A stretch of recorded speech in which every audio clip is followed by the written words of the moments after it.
Students, welcome to this channel Nanak education point. My name is Seena Takkar और class 11th का chapter number जो 6 आज हम बिजनेस स्टडीज का पढ़ने जा रहे हैं। Summary plus important question plus notes पढ़ेंगे, काम का पढ़ेंगे, फालतू नहीं पढ़ना। तो जल्दी से अपनी समरी स्टार्ट करते हैं। हमारे चैप्टर का नाम है social responsibility of business and business ethics. ठीक है, तो इसका मतलब क्या होता है? तो देखो, सोशल रिस्पांसिबिलिटी मतलब बात हो रही है बेसिकली सोसाइटी की। सोशल मतलब जब वर्ड आ रहा है तो उसका मतलब वो सोसाइटी की बात कर रहे हैं। ठीक है, तो यहाँ पे एक लाइन लिखी है, no business can live without completing its social responsibility, कि कोई भी बिजनेस चल नहीं सकता जब तक कि वो सोशल रिस्पांसिबिलिटी को पूरा ना कर दे। यानी कि सोशल मतलब है सोसाइटी, यानी सोसाइटी की जब तक रिस्पांसिबिलिटी पूरी नहीं हो जाती तब तक कोई भी बिजनेस अधूरा ही रहेगा। जैसे कि सोशल रिस्पांसिबिलिटी ऑफ बिजनेस का मतलब क्या होता है? तो देखो, आप सोचेंगे हम लोग बिजनेस स्टडीज पढ़ रहे हैं तो इसमें सोसाइटी कहां से आ गई? तो मैंने आप लोगों को ऑलरेडी इकोनॉमिक्स में भी कई बार बताया है कि जो सोसाइटी होती है वो बहुत ही ज्यादा इंपॉर्टेंट होती है हमारे बिजनेस के अंदर। जैसे कि कोई भी बिजनेसमैन है, बिजनेस करता है, तो वो जो कंज्यूमर्स होते हैं वो कहां से हैं? वो भी हमारी सोसाइटी से ही होते हैं।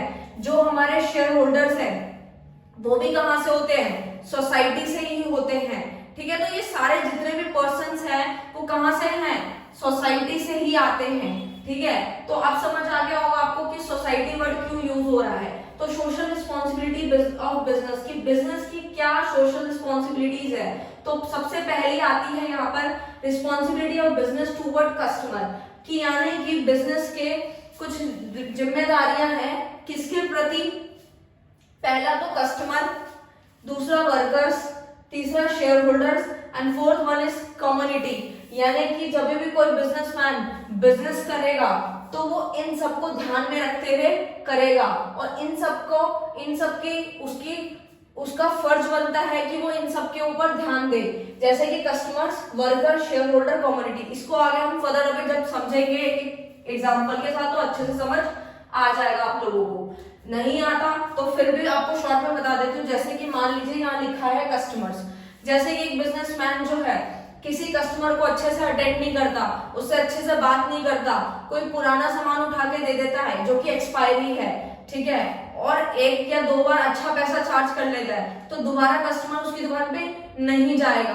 भले ही वो आज अच्छा पैसा कमा ले लेकिन वो कल पैसा अच्छा नहीं कमा पाएगा, क्योंकि वो अपनी गुडविल को यानी कि अपने रेपुटेशन को आज ही डाउन कर रहा है।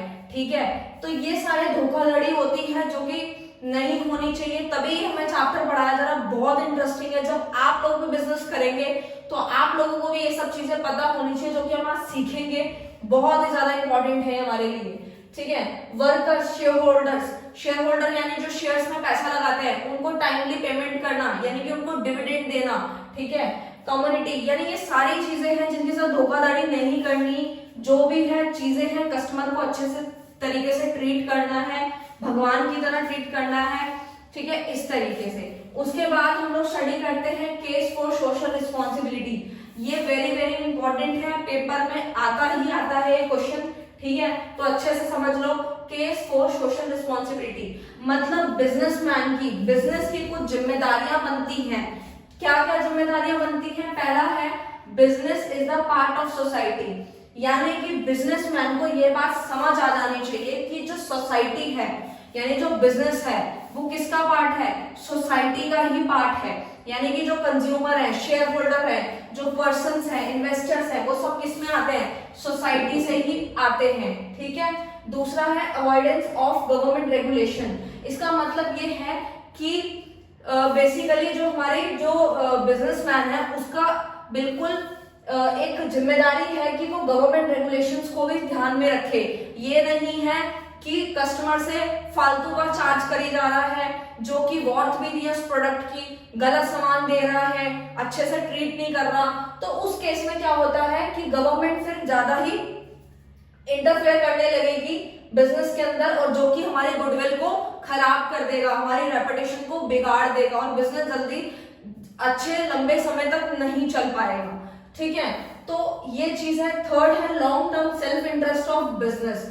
इसका मतलब ये होता है कि बिजनेसमैन को ये चीज आज ही समझ जानी चाहिए कि वो भले ही आज अपने गुड्स को थोड़े से कम प्राइस पे अगर बेच भी देगा तो कोई बात नहीं, आज तो वो गुडविल को बना रहा है, कोई नहीं, उसका प्रेजेंट थोड़ा बहुत डिफिकल्ट वो फेस कर सकता है, यानी डिफिकल्टी फेस कर रहा होगा, बट उसका फ्यूचर जो होगा वो सिक्योर हो जाएगा, क्योंकि वो अपने कॉम्पिटिटर से अलग ही दिखेगा। तो ये बहुत सारे बेनिफिट्स हैं, जो कि जिम्मेदारियां हैं, जो कि बिजनेसमैन को फॉलो अप करनी पड़ेगी। तभी मैंने आप लोगों को बोला कि ये सारे पॉइंट्स आप लोगों को अपने बिजनेस में भी काम आएंगे, अगर आपको समझ आ जाएंगे तो।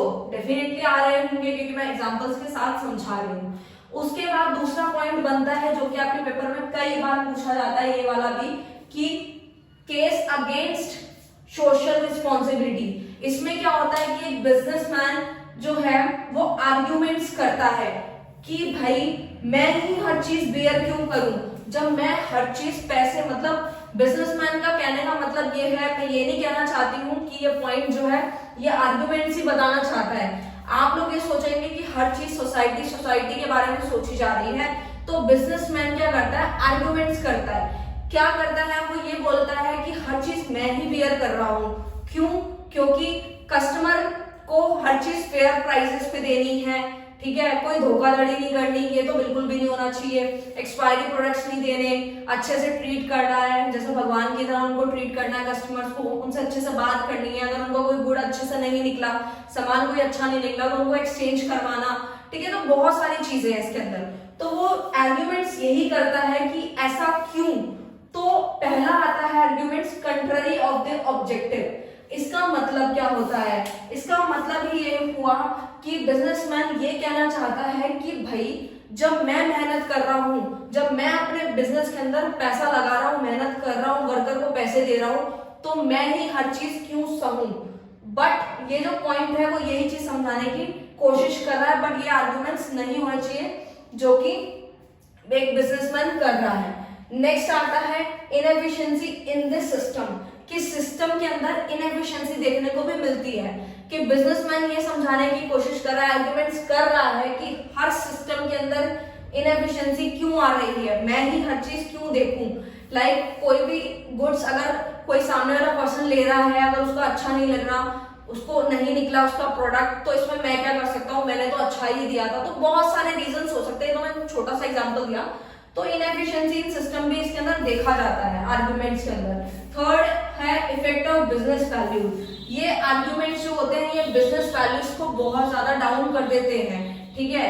तो वो सारे पॉइंट्स इसके अंदर आ जाते हैं।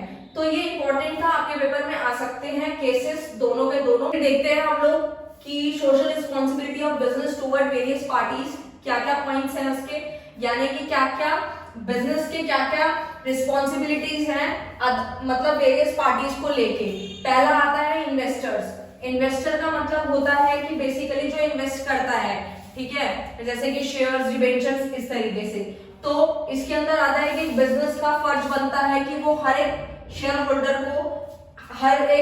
होल्डर को इक्वली ट्रीट करे, ठीक है, यानी जितने भी इन्वेस्टर्स हैं उनको इक्वली ट्रीट करे। ये नहीं कि किसी को ज्यादा अच्छे से ट्रीट किया जा रहा है और किसी को कम, ठीक है, वो नहीं होना चाहिए। डिविडेंड दिया जाए टाइमली, यानी डिविडेंड क्या होता है, जब शेयर्स यानी इन्वेस्टर को जो प्रॉफिट मिलता है उसे डिविडेंड बोला जाता है, ठीक है। तो यानी कि उनको टाइमली डिविडेंड मिलना चाहिए, ठीक है। टुवर्ड्स एम्प्लॉयज, यानी कि एम्प्लॉयज के प्रति क्या उनकी रिस्पॉन्सिबिलिटी बननी चाहिए बिजनेस की। पहला तो सैलरी टाइमली मिलनी चाहिए एम्प्लॉयज को, ठीक है। ये नहीं है कि 2 महीने सैलरी मिली, तीसरे महीने सैलरी ही नहीं दी, ठीक है। और मैनेजमेंट में पार्टिसिपेशन भी मिलना चाहिए, जैसे कि कोई भी मीटिंग हो रही है, किसी भी तरीके की कुछ प्लानिंग हो रही है, तो एम्प्लॉयज को भी शामिल करना चाहिए, उनसे भी कुछ राय लेनी चाहिए। कभी कभी क्या होता है कि कुछ एम्प्लॉयज भी अच्छा एडवाइस कर देते हैं, ठीक है, इस तरीके से।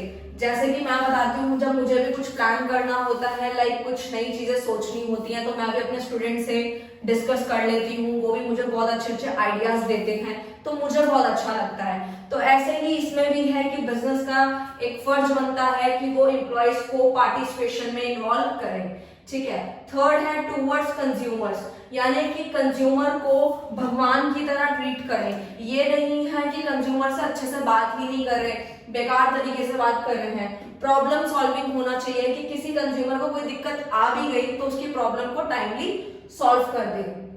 और बिजनेस का क्या फर्ज बनता है गवर्नमेंट के प्रति, कि गवर्नमेंट जो है गवर्नमेंट के टाइमली टैक्सेस पे कर दे। ये नहीं है कि जो है टैक्सेस बचा बचा के जो है अपना प्रॉफिट बनाए जा रहे हैं। Helping for the new industries, government की हेल्प भी करनी चाहिए बिजनेस को, ताकि वो अपनी न्यू इंडस्ट्रीज जो है बना पाए। ठीक है, अब चलते हैं बिजनेस एंड एनवायरमेंट प्रोटेक्शन पे। इसमें क्या आता है, 3 तरीके के हमारे, यानी कि एनवायरमेंट बिजनेस हम लोग समझ चुके हैं, ऐसे ही हमारे बिजनेस के एनवायरमेंट को प्रोटेक्शन चाहिए होती है। जैसे कि आप लोगों को पता ही है पोल्यूशन, जो कि कितना ज्यादा हार्मफुल है हमारे लिए, हम सबके लिए। तो एनवायरमेंट प्रोटेक्शन 3 टाइप से है, water pollution, air pollution, noise pollution. ये हम ऑलरेडी अच्छे से पढ़ चुके हैं, आप लोगों को पता है, ये सब चीजें कॉमन है। ठीक है, नीड फॉर पोल्यूशन कंट्रोल, की क्या नीड है पोल्यूशन को कंट्रोल करने की। सबसे पहला इससे क्या होने वाला है, इससे हमारी कॉस्ट सेविंग होगी, कॉस्ट बचेगी। ठीक है, सोशल बेनिफिट्स देखेंगे, सोशल मतलब सोसाइटी के बेनिफिट्स देखने को मिलेंगे, यानी कि जब पोल्यूशन कम हो जाएगा तो बीमारियां कम लगेंगी।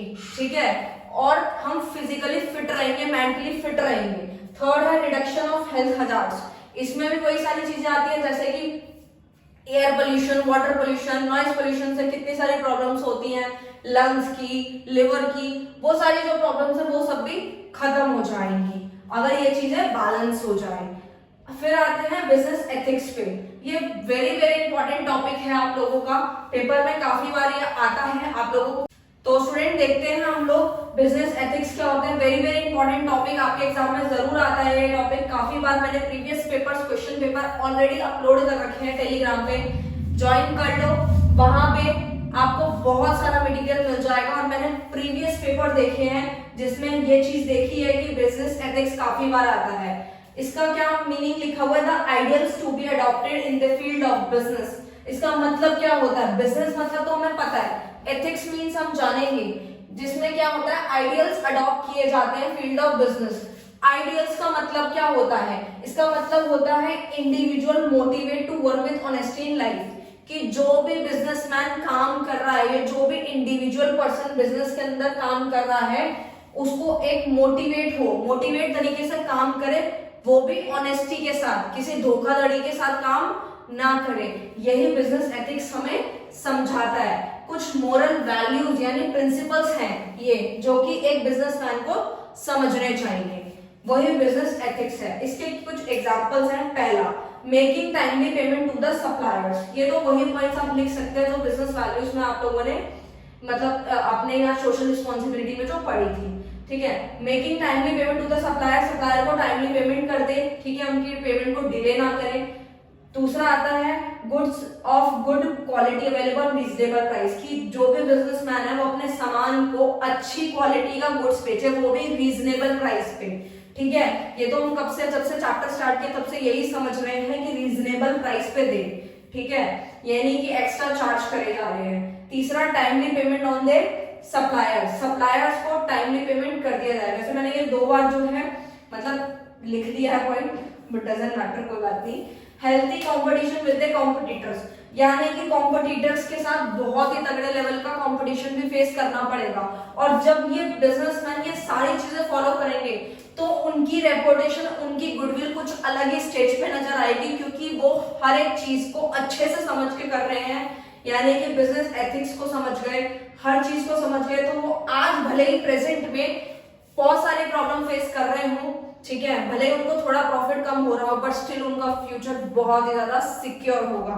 ठीक है, फिर हम समझते हैं element of business ethics. Business ethics के कुछ एलिमेंट्स हैं, फिर ये चैप्टर खत्म। जल्दी से समझो, ये भी इंपॉर्टेंट है, यानी कि ये बेनिफिट होता है बिजनेस के लिए भी और सोसाइटी के लिए भी। आप लोग सोच ही सकते हैं कि जब बिजनेस जो है सोसाइटी के बारे में सोच रहा है, तो सोसाइटी भी तो किसका पार्ट है, बिजनेस का ही पार्ट है।